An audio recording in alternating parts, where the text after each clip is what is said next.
Coba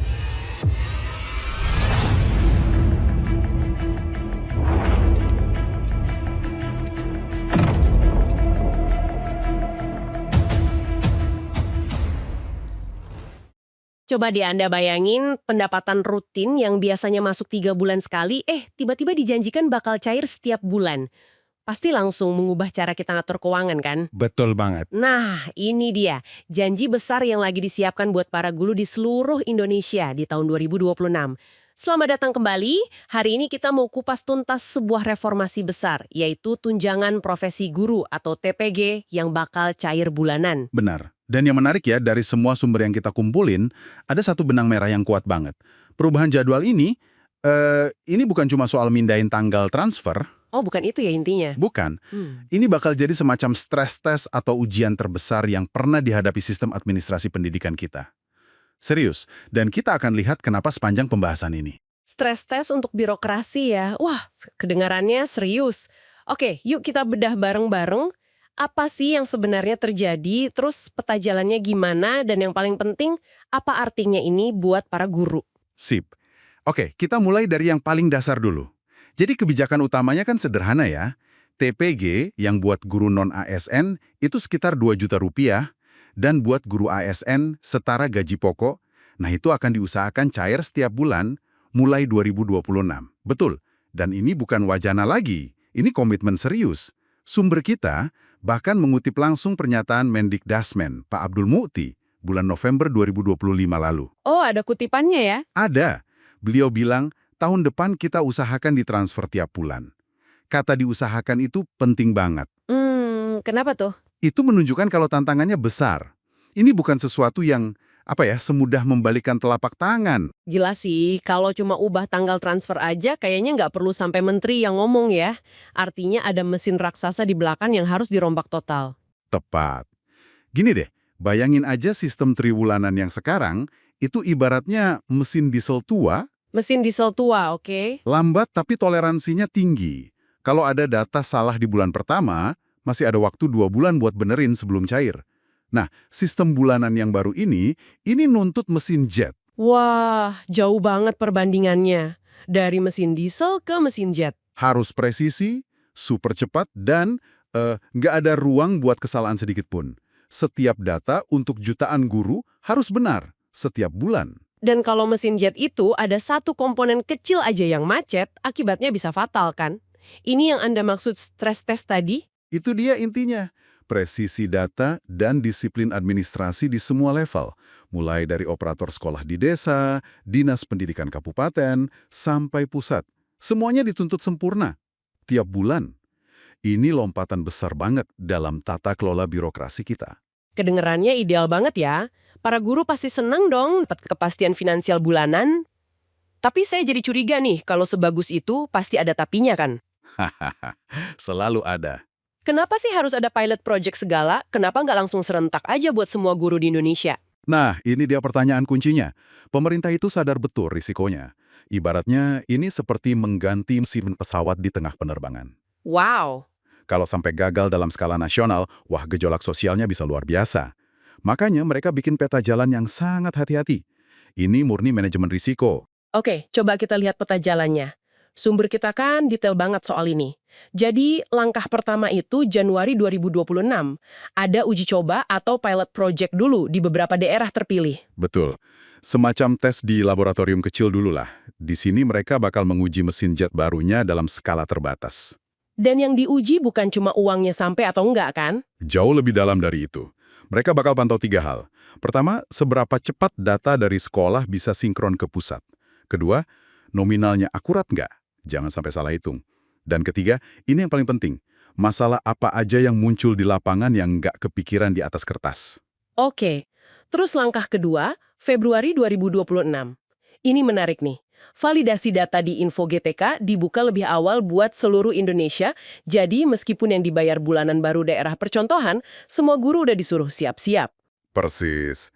Ini sinyal kalau pemanasan dimulai secara nasional. Semua guru diajak buat mulai ngecek kesehatan data mereka. Nah, setelah itu, pertengahan 2026, itu fase evaluasi total dari uji coba tadi. Dibongkar lagi mesinnya, diperbaiki apa yang kurang. Betul. Sebelum akhirnya target besarnya di bulan Juli 2026. Juli 2026 penerapan nasional buat semua guru yang memenuhi syarat. Tapi ini kan sangat bergantung sama banyak pihak ya. Pusat nggak bisa jalan sendiri. Sangat. Dirjen JTK di Bu Nunuk Suryani sampai menekankan ada dua kunci utama. Pertama, kecepatan Pemda mengusulkan data tepat waktu. Oke, kecepatan Pemda. Kedua, sekolah yang dituntut memberikan laporan kinerja tepat waktu. Pernyataan ini secara nggak langsung bilang kalau bola panasnya itu ada di daerah. Artinya ujung tombaknya sebetulnya bukan Kemendikbud di Jakarta ya, justru para operator sekolah dan dinas pendidikan di daerah. Beban terbesarnya malah ada di pundak mereka dong. Anda nangkep poinnya dengan sangat baik.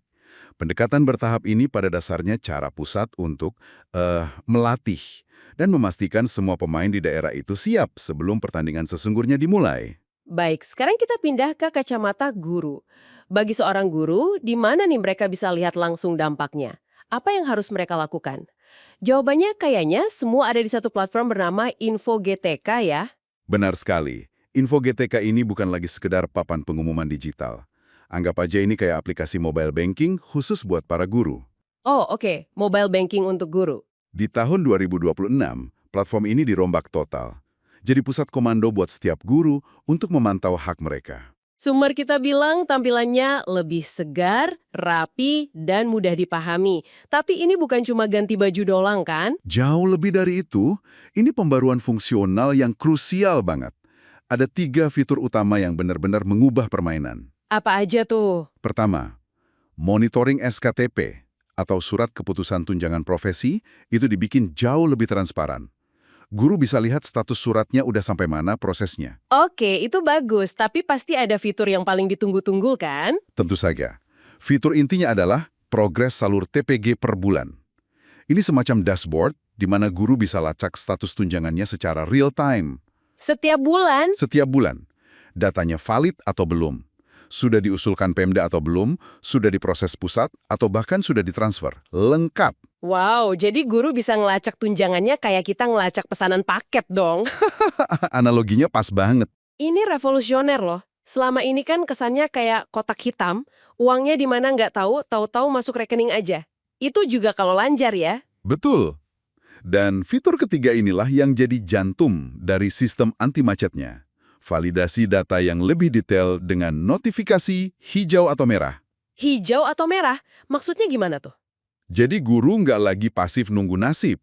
Mereka bisa login, dan sistem bakal langsung nunjukin. Data beban mengajar Anda hijau, aman. Data rekening bank Anda merah, tidak valid. Oh, langsung dikasih tahu apa yang salah. Tepat. Sistemnya secara proaktif teriak minta perhatian kalau ada data yang salah. Guru bisa langsung tahu di mana masalahnya dan lapor ke operator sekolah buat diperbaiki. Wah, ini penting banget. Bisa-bisa tunjangannya malah masuk rekening tetangga kalau salah input 1 digit aja. Risikonya nyata. Dengan fitur ini jadi cepat ketahuan. Jadi nggak ada lagi cerita, data saya nyangkut di mana ya? Sekarang langsung kelihatan. Oh, nomor rekening salah input. Oke. Itulah tujuannya, memberdayakan guru buat ikut ngawasin datanya sendiri. Ini kunci supaya mesin jet tadi nggak macet.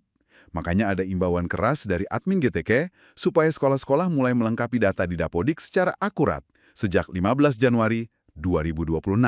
Karena data Dapodik itu bahan bakarnya ya. Betul, salah bahan bakar, mesinnya nggak bakal jalan. Dan untuk mengakses mobile banking guru ini bisa lewat situs resmi info.gtk.kemendikdasmen.go.id atau ada jalur alternatifnya juga ya. Di dalamnya ada menu dashboard, informasi tunjangan, dan yang paling penting tadi, validasi data. Praktis banget. Nah, jika kita hubungkan semua ini, dari kebijakan, peta jalan, sampai fitur teknologinya, kita balik lagi ke gagasan awal tadi. Ujian nyata bagi ekosistem pendidikan. Betul. Kebijakan TPG bulanan ini adalah ujian nyata bagi seluruh ekosistem administrasi pendidikan kita. Coba kita perdalam soal ini. Waktu Anda bilang ekosistem, itu apa aja sih yang terlibat? Ini bukan cuma soal aplikasi Info GTK aja kan? Bukan. Bayangin, ini kayak proses di restoran raksasa dengan jutaan pelanggan. Oke, restoran. Sekolah, lewat aplikasi Dapodik, itu pelayan yang nyatat pesanan dari guru. Pesanan ini dikirim ke dapur, yaitu sistem bernama Simtun yang proses data tunjangan. Setelah pesanan siap, kasir, yaitu kas negara, bakal ngeluarin tagihan dan transfer uangnya. Analogi yang pas banget. Satu kesalahan di awal, pelayan salah tulis pesanan, Dapur pasti salah masak. dan guru sebagai pelanggan nggak akan dapat haknya. Semuanya harus sinkron setiap bulan. Tepat sekali. Dan ini menimbulkan pertanyaan yang sangat fundamental. Kalau satu saja kesalahan input di Dapodik oleh operator sekolah, salah masukin jam ngajar, atau salah ketik nomor rekening, itu bisa langsung ngestop pembayaran tunjangan seorang guru di bulan itu. Wah, Pertanyaannya, apakah semua Pemda dan semua sekolah di Indonesia siap dengan level disiplin dan ketelitian setinggi ini? saya jadi kepikiran para operator sekolah di daerah. Mereka yang tadinya punya waktu 3 bulan buat verifikasi dan perbaikan data, sekarang harus lari sprint setiap 30 hari. Benar, Ini bisa jadi sumber burnout baru kan? Tekanannya pasti luar biasa. itu sisi manusiawi dari stres tes ini. Teknologi bisa dibikin secanggih apapun, tapi pada akhirnya keberhasilannya bergantung pada manusia yang mengoperasikannya. Kapasitas dan dukungan buat mereka sudah memadai belum ya? Nah, itu variabel yang akan diuji secara nyata selama fase pilot project nanti. Jadi ini ibaratnya mengubah sistem pengiriman kargo besar yang datang 3 bulan sekali, jadi layanan kurir ekspres yang harus sampai setiap hari tanpa gagal. Persis. Setiap mata rantai sekolah, Pemda, pusat harus kerja sempurna setiap saat. Nggak ada lagi ruang buat nunda atau dalih nanti dirapel bulan depan. Nggak bisa lagi. Makanya, keberhasilan atau kegagalan uji coba di Januari 2026 nanti, itu bakal jadi berita besar di dunia pendidikan. Jadi kalau kita tarik kesimpulan nih dari semua pembahasan ini, jelas banget ya kalau perubahan skema TPG jadi bulanan di 2026 itu langkah maju yang sangat signifikan buat kesejahteraan guru. Sangat signifikan. Tapi ini jauh lebih rumit dari sekedar mengubah tanggal di kalender. Ini pertaruhan besar pada kesiapan sistem, presisi data, dan yang terpenting, disiplin birokrasi kita. Hasil uji coba di bulan Januari nanti itu akan jadi indikator kunci. Apakah targetnya realistis atau enggak gitu ya? Tepat. Apakah target ambisius untuk penerapan nasional di bulan Juli itu realistis? Atau jangan-jangan kita harus mengakui bahwa mesin jet ini masih perlu banyak penyempurnaan sebelum bisa terbang secara nasional? Ini membawa kita pada sebuah pemikiran penutup untuk Anda renungkan. Kebijakan ini jelas punya niat yang sangat baik, memberikan kepastian pendapatan bulanan bagi para pahlawan tanpa tanda jasa. Tapi, dengan tuntutan akurasi data yang begitu tinggi dan ketergantungan mutlak pada kecepatan birokrasi di setiap daerah, mungkinkah niat baik ini justru berpotensi menciptakan kecemasan baru? Menarik. Terutama bagi guru-guru yang datanya mungkin belum sempurna, atau yang bertugas di daerah dengan dukungan administrasi dan infrastruktur digital yang ya kita tahu sendiri masih terbatas.